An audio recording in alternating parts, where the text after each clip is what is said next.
माँ बिन मायका भी कभी पराया नहीं। ट्रेन पटरी पर अपनी गति से भाग रही थी और साथ ही भाग रही थी सुमन की सोच।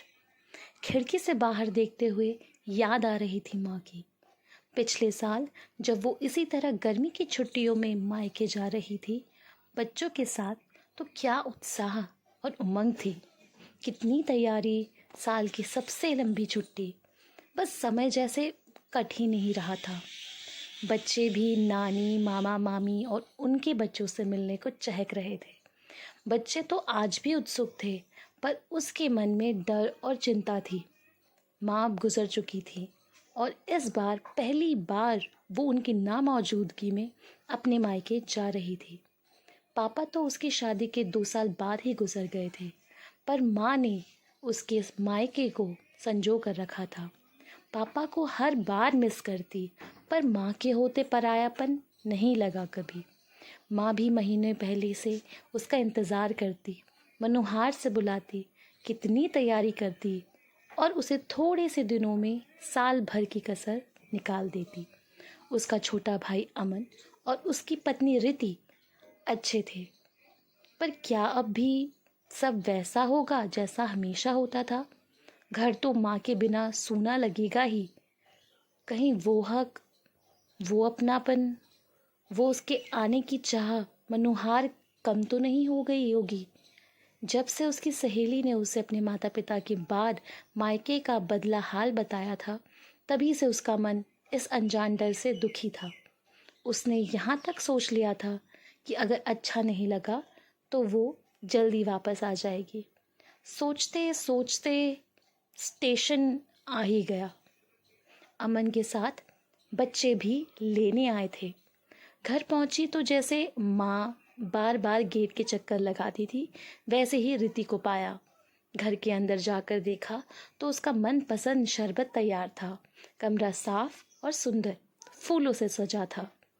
नहाकर खाना खाने बैठी तो सब पसंद की चीज़ें बनी थी। शाम को माँ की तस्वीर के पास बैठी थी तो रिति चाय ले आई। बातों ने उसका मन बदल दिया। सच में माँ के जाने से घर सूना हो गया था। हर कोने में उसकी यादें बसी थी। रिति भी उन्हीं को याद कर रही थी। रात को अमन उसकी पसंदीदा आइसक्रीम लाया था। उसने भी सबके लिए लाए हुए उपहार दिए थे। बस अगले ही दिन से कुछ दिन पंख लगाकर उड़ गए।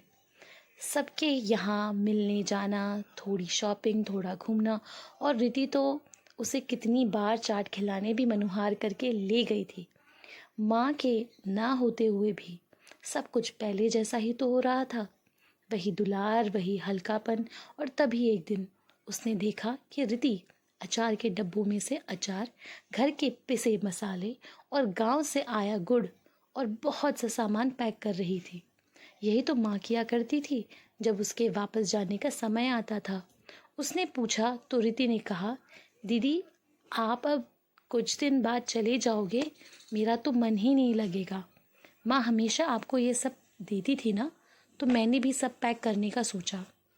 गले ही लगा लिया था सुमन ने रिति को। सारा डर और शक खत्म हो गया था। इस एक महीने में माँ की याद बहुत आई, पर अमन और खासकर रिति ने उसे इतना प्यार, सम्मान और अपनापन दिया था कि वो समझ गई थी कि उसका मायका आज भी उसका था और हमेशा रहेगा।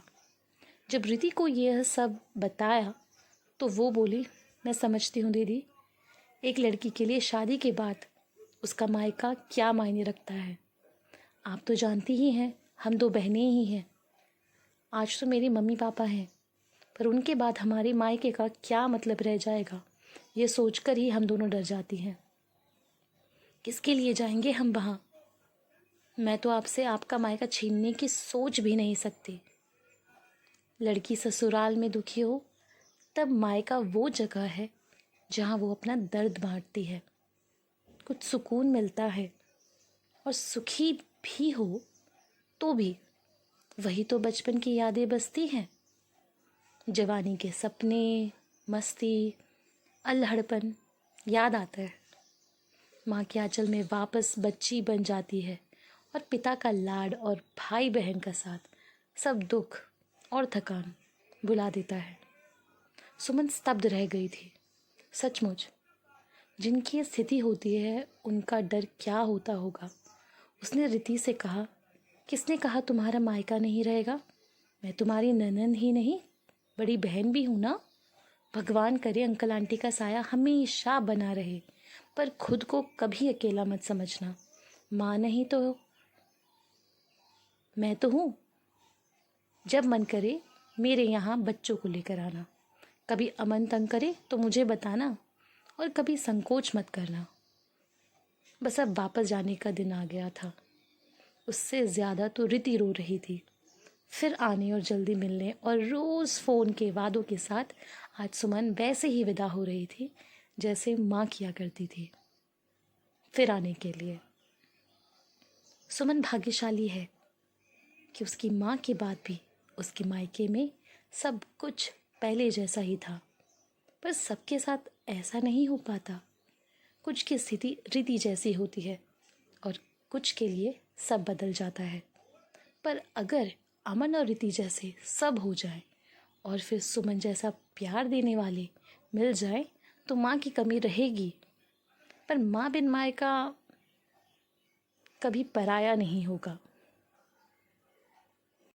अगर आपको हमारी कहानी अच्छी लगी और आप चाहते हैं कि हम आगे भी आपके लिए इसी तरह की प्रेरणादायक कहानियाँ लाते रहें, तो कृपया करके हमारे इस चैनल को लाइक, शेयर और सब्सक्राइब करें।